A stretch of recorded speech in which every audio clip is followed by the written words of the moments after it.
All right, welcome to Timeout with Kevin. This is Ashley from America's Barbecue Showdown. So, Ashley, the first question I ask everybody is, what is the hardest challenge on Barbecue Showdown that you had? Oh man, the hardest challenge was by far the wild game. Yeah, I think that kind of shows and speaks for itself if you've seen the show.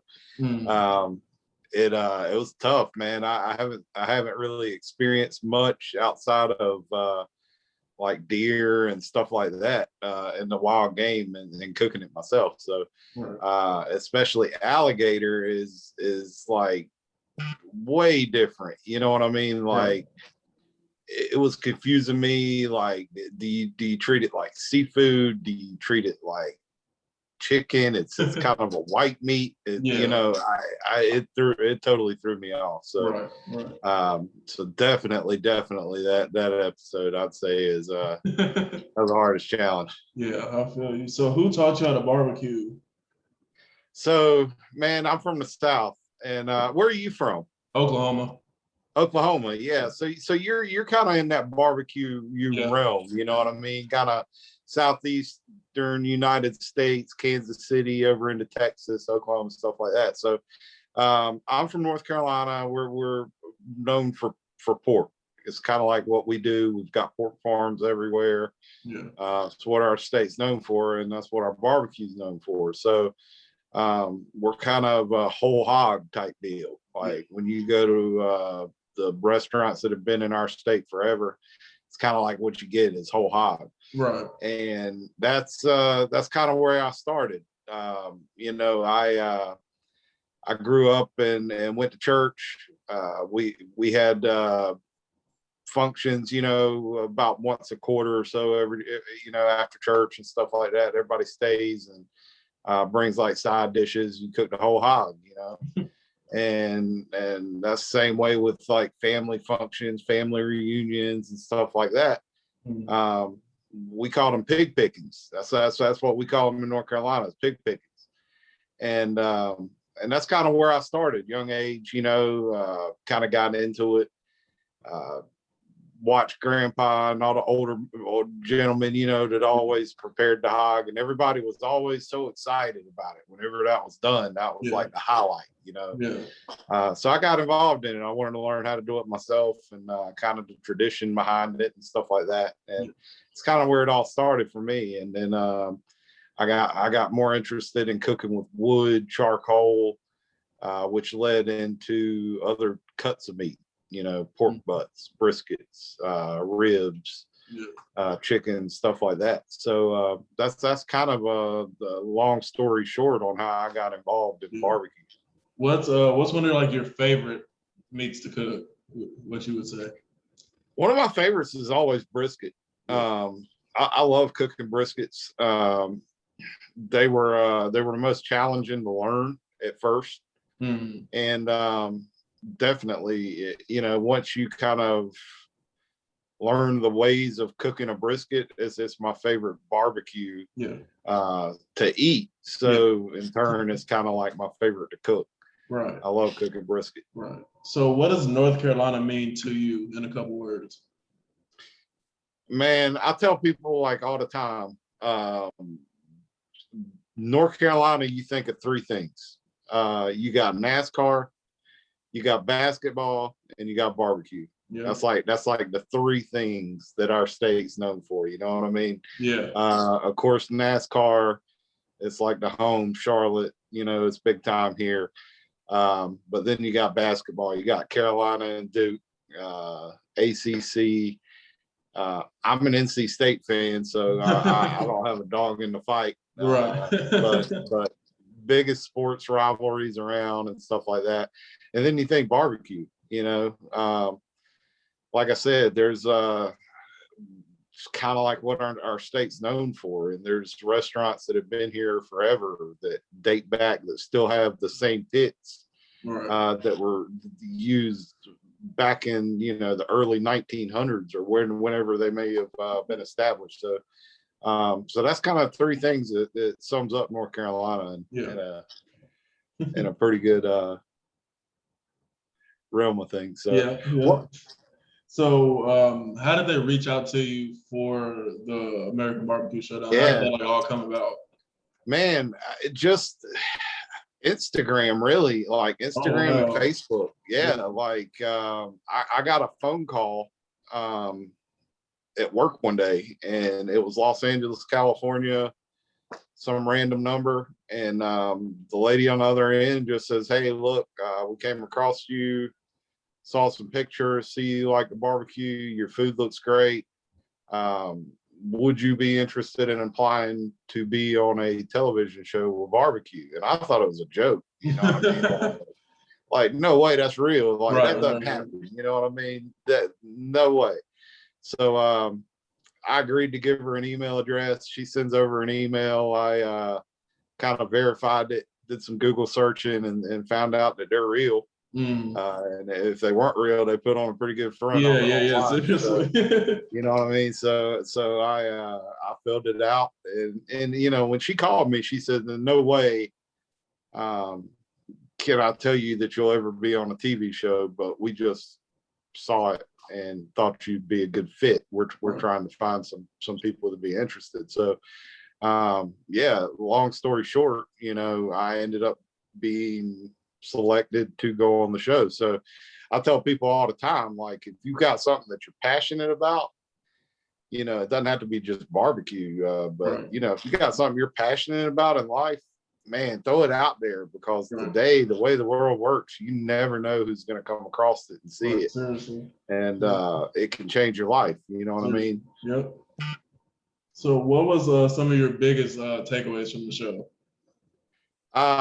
Just learning, Yeah. like, you know what I mean? Like, I thought I was a big dog, like, you know what Yeah. I mean? Like they got me on a TV show. They're flying me out here like you know, I was on a high horse. I thought, like, could nobody knock me down. I knew Right. what I was doing, you know what I mean?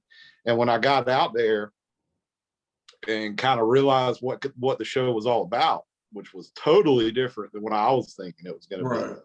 Um, you know, I learned so much. I've never been big on like cooking side dishes and stuff. Like, Yeah. I knew some and had some in my wheelhouse and stuff, but like, never, that's never been a big part of who I am and what I do. You know, I Right. mean, I'm known for my meats, my barbecue and stuff. Right. So um, learning, you know, learning what goes with what, cooking with ingredients that I've never used before, you know what I mean, and getting to experience that. But not only that, but being with the other contestants, Yeah. you know what I mean. The 7 other contestants were amazing, and they come from all walks of life around the country and world and stuff like that. So they bring that flavor into their cooking. You know, Yeah. Rasheed, for example, uh, amazing cook, amazing cook. Everything I tasted that he cooked was just off the charts, you know. So, but he uses a different style and a different method and flavors than I've ever used before. So, getting to cook beside people like that, and you know, Miss Sylvie from California, Yeah. West Coast, you know, different flavors, Santa Maria type deal, you know, um, Boatwright from Michigan, up north, you know, different flavor profiles. So getting to cook with all them and side by side, you learn, you pick up on things that they do, and I got to come home and start experimenting and Right. incorporating some of that in my cooking. Right. And that's the biggest takeaway I got from the show, was Right. just the experience of cooking beside 7 other amazing people that I can learn from firsthand. Yeah. And I know during the show you mentioned Big Worm a lot during it. Yeah. And how did he inspire you to finish the show? And what does his legacy mean to you that you want to tell people Yeah. all the time? Yeah. So if you don't know Big Worm, and the story behind Big Worm was like my boy. You know what I mean? Like, he was my homeboy. We grew up together, went to high school together, met real young, you know, 15 years old, and just kind of clicked from day one. Mhm. and just became really good friends in high school. Move on in life, graduate. We ended up doing like a bachelor pad deal together for a little while. Just really like brothers, Yeah. and talked to each other every day, hung out with each other almost every day. Just that good of friends. Yeah. And he ended up getting a brain tumor, Oh, wow. and ultimately ended up being cancerous. And we ended up losing Big Worm after about 6 months after finding brain tumor. So, he was my boy, and we kind of took the barbecue together. When we had moved out, we did a lot of cooking out. It was like I said, bachelor pad type deal. Yeah. Had a lot of parties on the weekend. Told all the friends to come over, and we just hung out, had a good time. Yeah. Cooked some good food, stuff like that. You know what I mean? And hung out, and that ended up getting into doing some barbecue competitions. Ended up doing real well into some barbecue competitions, and just after he passed, it was kind of like it was a void. You know what I mean? It was something was missing, and it was tough. Like I kind of got out of it for a little while. Like I didn't want to do it. It just didn't feel right. Yeah. And got back into it right before he passed. I was able to show him, like, hey, we're gonna rename our barbecue competition team, Big Worm's Legacy Barbecue. Like, I didn't know. It's like one of those things. How do you comfort somebody, or how do you let them know that their memory is going to live on and their legacy is going to live on. So we ended up changing our name to Big Worm's Legacy Barbecue, which never in a million years. I was hoping at the time maybe we'll get to go to a competition. We'll get to hear Big Worm's Legacy Barbecue called out for like a trophy call or something like that. And maybe we can honor him in that way. So never in a million years did I think, when I got to show him that image, that logo that we had picked out to use, that I think that we would be on a TV show, Right. and ultimately ended up into a food truck now that I've got, that I run every day, which is now Legacy Barbecue and stuff like that. So Big Worm's a big part of was a big part of my life and still is. Right. And and I'm glad that I got to showcase that onto the show. It's so cool. Yeah. Because I've had people from all over the world, like literally countries, just about any country that you could think of, that have reached out to me and just spoke of Big Worm. And just, it's crazy to know that people all around the world and country and stuff like that now know who he is. They know who his story and stuff like that. So really, really cool, man. That's the coolest part about this all to me. Yeah. So fast forward a little bit. So you lost, and then you had to come back and help Tina. How was that whole experience and helping her cook that whole hog? How was that? Yeah, that was fun, man. They messed with me on that show, dude. Dude, man, like everybody that went home, it was pretty quick. Yeah. Like it was like literally we got done filming, and the days lasted so long. There was days we were there, just it seemed like 24 hours. I know it wasn't, but good 15, 16-hour days, stuff like that, where we had been there filming and stuff. And ultimately my day came, and I kind of knew, I just had that feeling going into that challenge, like before it even began, that it was my day, and I don't know. I just kind of knew, and it sucks now because I looking at the next challenge after that, which would have ultimately led into the final two. Yeah. I felt like I would have done really good on that challenge. I don't know why. Like I look at it and I'm like, man, I felt like I would have knocked that one out of the park. Right. And you know, ultimately I ended up leaving, but everybody else left real quick. And I got back to the hotel and they told me to go ahead, pack up and stuff. And, you know, I'd be off to the airport that night, like everybody else had done. And we got done. I got showered up, packed up, everything I got ready to go. And I'm just sitting there waiting on a phone call and they never call. So like 2 hours goes by and I'm like calling one of the producers and I'm like, hey man, I'm ready to go. Like, you know, just throwing that out there. I'm packed. I'm ready. Yeah. Like, you know, no need to delay the inevitable. And he's like, yeah, they're having a hard time getting an Uber. So just hang tight. And I was like, okay, all right, cool, man. So like another couple hours, you know, like we're getting into midnight. Yeah, I'm tired. and I'm like, man, you know, I call again. I'm like, hey man, I'm gonna pass out. Like, can you just like come knock on the door or call the hotel room or something and wake me up, or you know? And they're like, yeah, we'll just don't worry about it. We'll just get you out of here first thing in the morning. So like first thing in the morning comes, I set my alarm for 7 o'clock, get up, haven't heard anything, go eat breakfast, come back, haven't heard anything. And I'm like, man, what is going on? So I called them up again and I'm like, hey, you know, any word? Like, you know, let's go. I'm ready to go home. It's been 3.5 weeks. I'm ready to go. And ultimately they ended up, they said, hey, look, everybody's going over to the set. They want you to go too. Just take your stuff with you. So, man, I got all my stuff.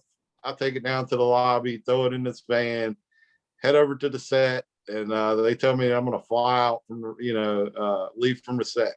And loaded up everything, and we go over there, and I'm waiting. Like I'm by myself. I can't be with everybody else, and I can't know what else is going on and stuff like that. So I'm just like sitting there by myself. Just nothing to do. You can't have your cell phone. You can't like, there ain't nothing to do, man. Just sitting there bored.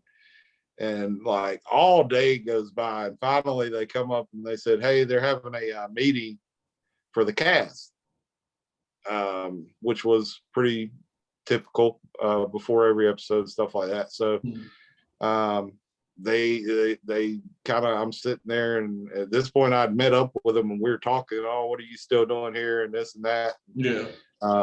And they're like, yeah, they want you to come to the meeting too, and you can just sit in.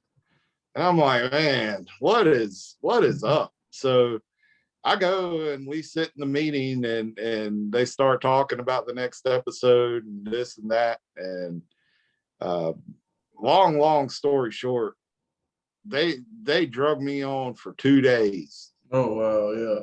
Like drug, and when I say drug, like they drug me and my stuff, like all my luggage, like for 2 days, back and forth to the hotel, to the set, to the hotel, to the set.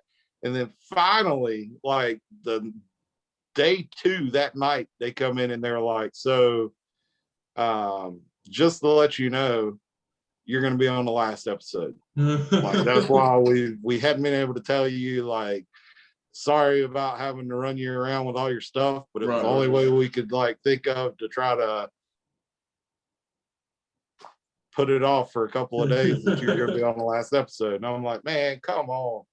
So I thought that was really cool. Like I was excited about it, getting to be on another episode. You know, that means I'm on every episode but one. So yeah, I was really cool with it, man. It was a good time.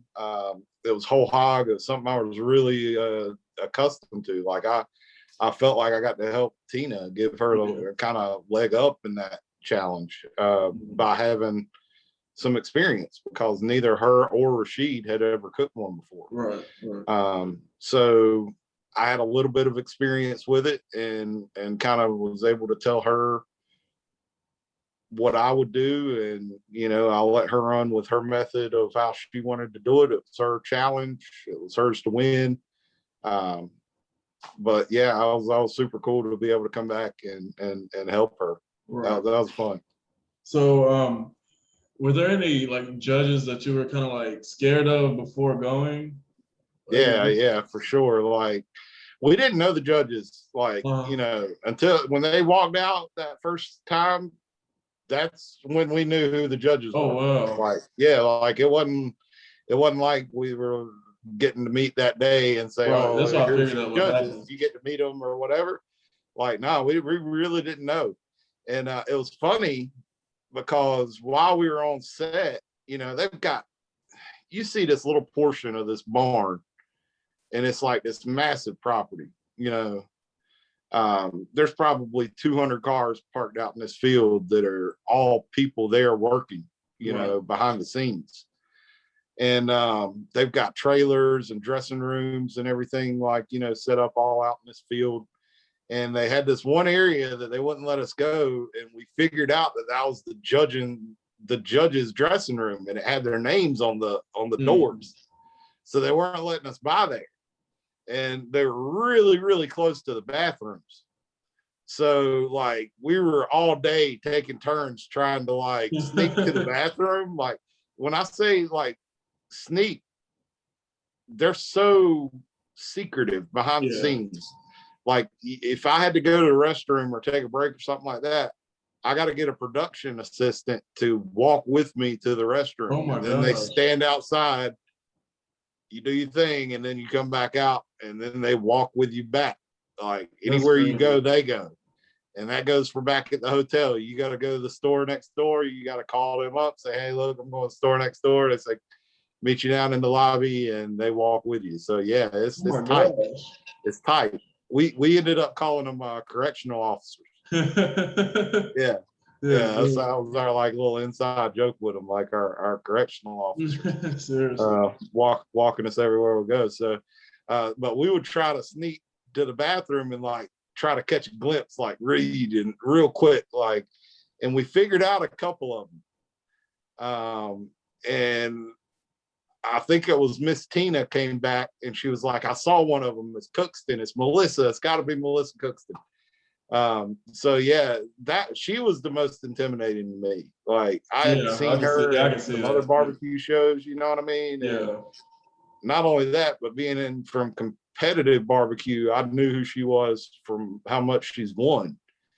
And yeah, when I saw her, I was like, oh man, this just got real. So for sure. And then Kevin, like, I knew Kevin Bledsoe, like I knew who he was.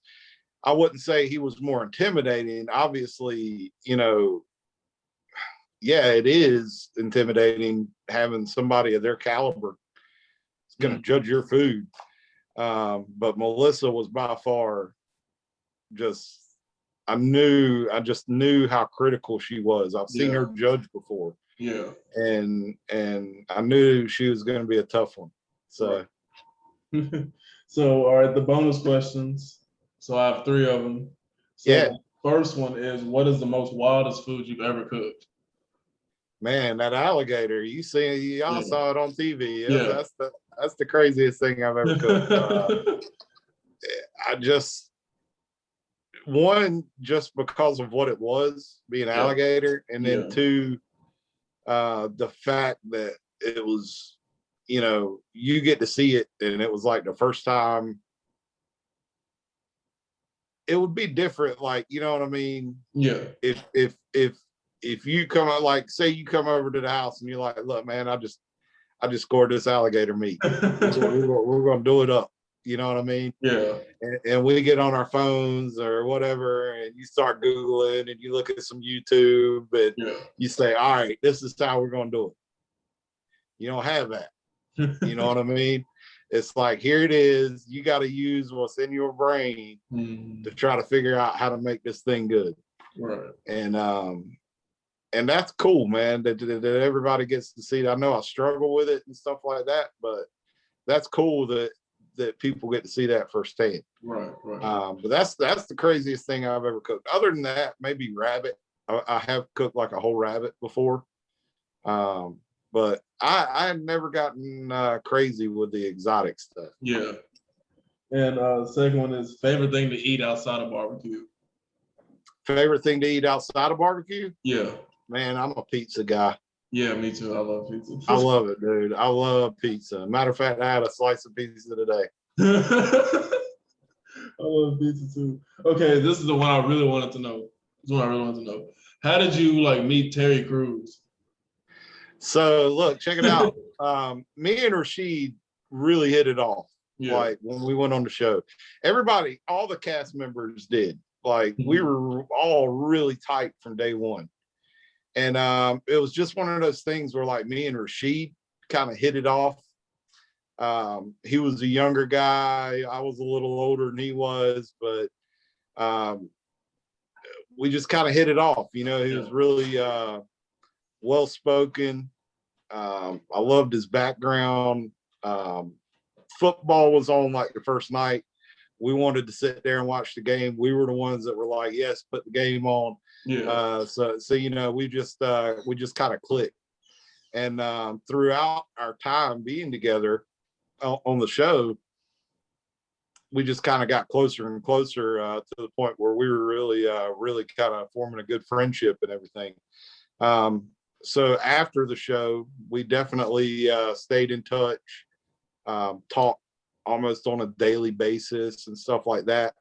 And he's doing some really cool things right now. Yeah.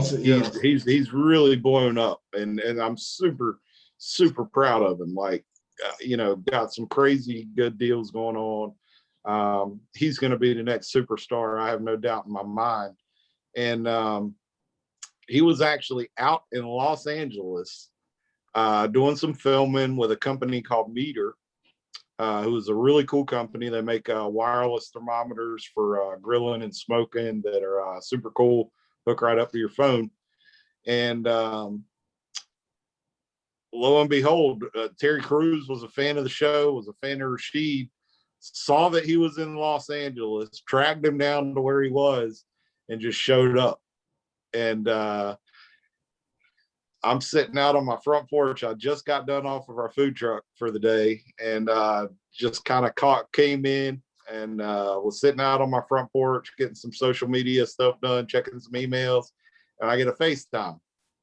And I see it's Rasheed. I'm like, all right, cool. There's my boy. Answer it. What's up? Hey, man, somebody wants to say hello. Boom, Terry Crews. And I'm like, no way. That's so great. Yeah, no way. But yeah, Rasheed got a chance to meet him. He's a big fan, and got to go actually and cook with him while he was out in LA, and do a lot of hanging out and stuff like that. So, man, just super cool. And you know, it was crazy, like, because as shocked as I was, right, when I answered the phone, like as anybody would be, I'm sure, like, holy cow, this is Terry Crews. Right. It was like almost like he was doing the same thing. Right. It was like, what? It's Ashley? No, what? You know, and I'm like, man, get out of here. Like, that, you know, no way this is happening right now. So really cool moment. That is so crazy. As soon as I saw it on Facebook when you posted, I was like, you know, Terry Crews. I was like, that's so cool. So, you know, just crazy things like that, man, that have happened. You know, I talked to Murphy Lee. I don't know if you remember from the St. Lunatics back in the day. Murphy Lee reached out to me. He was a fan of the show, and just kind of popped up on my Instagram one day, and and get a message call, and I'm like, no way, you know, and just super cool, man. You never know who's watching the show, and who may be a fan and stuff like that. So yeah, that's crazy. But hey, man, I want to thank you for being a part of this. Yeah, no doubt, man. I'll let you know when I post it and get everything situated. Yeah. So I appreciate you, Ashley. For sure, dude. Yeah, no doubt, man. It's a lot of fun, dude. And anytime you want to do it again, let me know. I got you. Thank you. All right, dude.